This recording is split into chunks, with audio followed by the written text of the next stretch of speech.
Japanese engineers may be able to start removing fuel from the reactors at the Fukushima Daiichi plant earlier than previously expected. Officials of the government and the plant's operator say they want to speed up the process. They've drafted a new roadmap for getting the work done. The officials jointly released a revised timetable for decommissioning the 4 reactors damaged in the earthquake and tsunami 2 years ago. The plan covers various scenarios for removing the melted nuclear fuel from 3 of them. It calls for work to begin on separate dates for each of the reactors. Engineers will start with the number 1 and 2 reactors in the year 2020 at the earliest. That's 18 months sooner than the previous plan. But work on reactor number 2 could be delayed until 2024.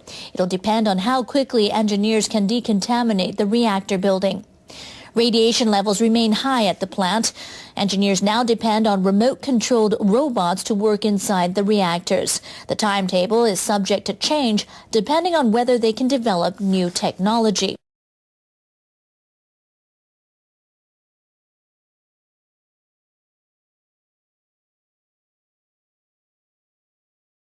Now, officials have been facing very challenging situations. In September, a crane operator accidentally knocked a steel beam into a spent fuel pool in the building of Reactor 3. The worker was removing debris at the time.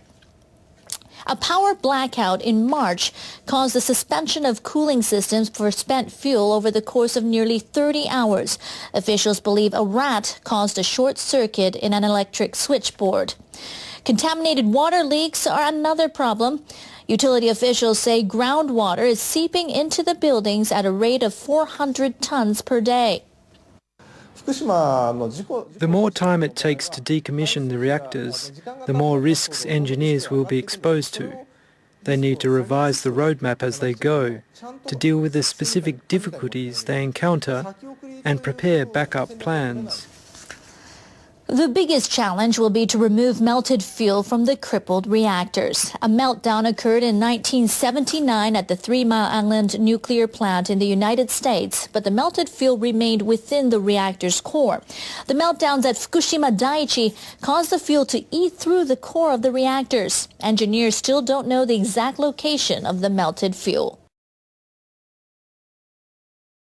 Workers at Fukushima Daiichi have completed another project in their long-running effort to deal with decontaminated water.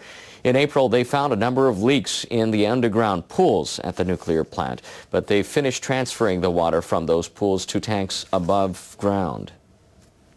Officials at Tokyo Electric Power Company decided to stop using all 7 pools after learning of the leaks. They decided to move about 24,000 tons of water to tanks above ground. Crews started transferring it in mid-April. TEPCO officials plan to store all of the water above ground, but they have to deal with more and more contaminated water every day. Officials plan to install more tanks, but space is limited. They had hoped to release groundwater into the ocean before it seeps into the reactor buildings. But they're finding it difficult to reach an agreement with local fishermen who fear what that might do to the waters offshore. Schools all around the plant were contaminated with radiation after the nuclear accident 2 years ago. Officials with Japan's Environment Ministry say many of them have now been decontaminated. Government officials conducted a survey in 58 municipalities in eastern Japan. They did not include areas in Fukushima Prefecture. Almost 1,600 schools were included in the survey. Municipal officials report 98% of them have been cleaned up. The survey also covered housing in the region. Respondents reported that only 25% of housing units have been decontaminated. That's almost unchanged since the survey conducted last December. But ministry officials say more houses have been added to the list of those that needed to be cleaned up. They say they intend to speed up the decontamination operation. All 6,000 residents of Iitate village in Fukushima Prefecture were forced to evacuate their homes 2 years ago after the nuclear crisis. They still can't move back because of high radiation levels. Many are working to resume their work as farmers after the levels drop. Some have planted rice seedlings in a decontaminated paddy to see if the crop will be affected. Now, the paddy is in the Nakadoro district, which has the highest radiation levels in the village.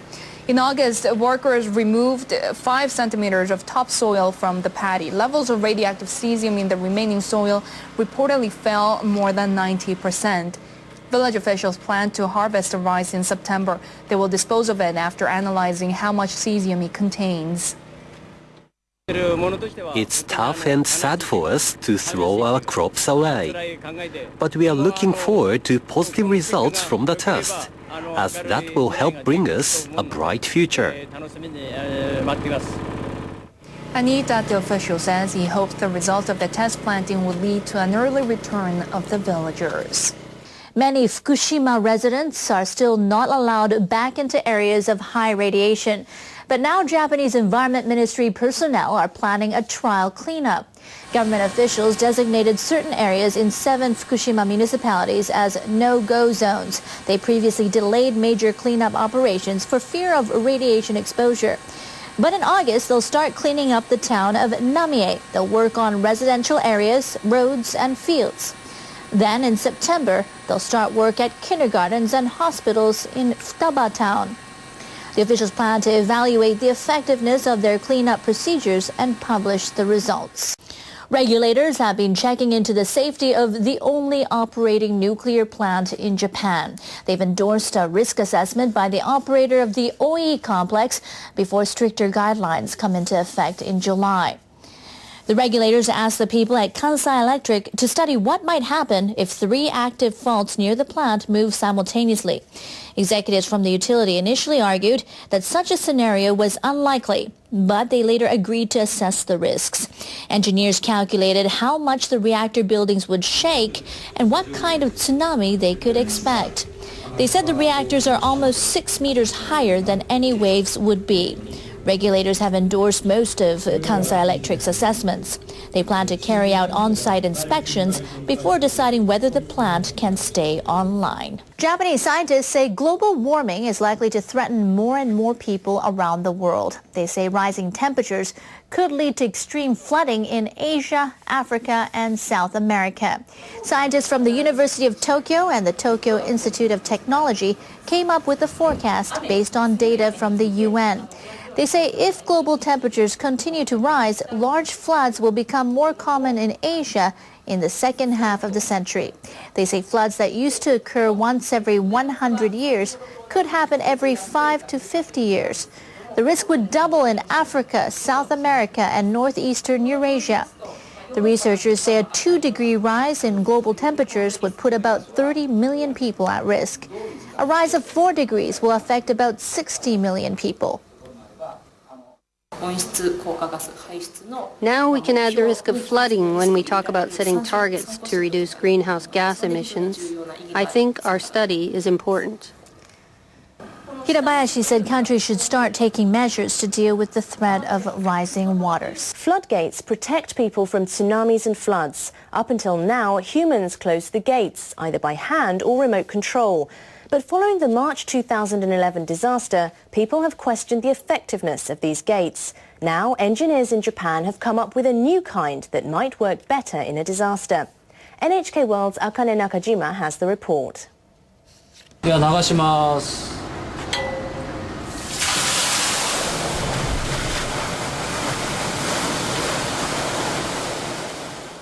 Researchers have developed a new kind of floodgate.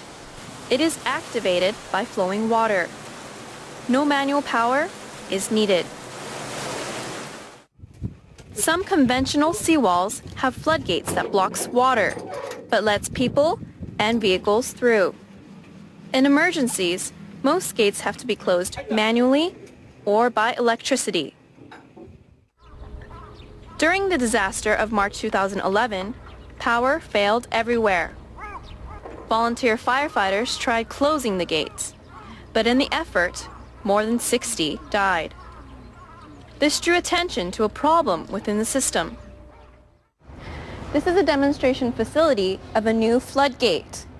This demonstration model uses the force of the wave to shut it without using any electricity or manpower. The main component to this floodgate system is the door. The outside is stainless steel. The gate normally lies flat. It can withstand the weight of people or vehicles. The body of the gate has a special material that is strong but light enough to float. If the door is buoyant, it floats, but it cannot stop the water. With this new floodgate, 2 hinges fasten the door to the ground. When the water makes contact, it pushes the door up. The gate has to be light enough to float on water, but strong enough so as not to collapse. The gate costs 10 to 20% less to build than a conventional one. That's because its construction is simple and it doesn't need a motor. As well, not much maintenance is needed. Hajime Mase specializes in disaster prevention research at Kyoto University. He is one of the people who developed the new floodgate. He says it could be used for a variety of purposes. We are now facing a global warming, and the global warming makes storm surges and waves bigger and bigger. That means overflow from the seawalls and overtopping over seawall is make severe.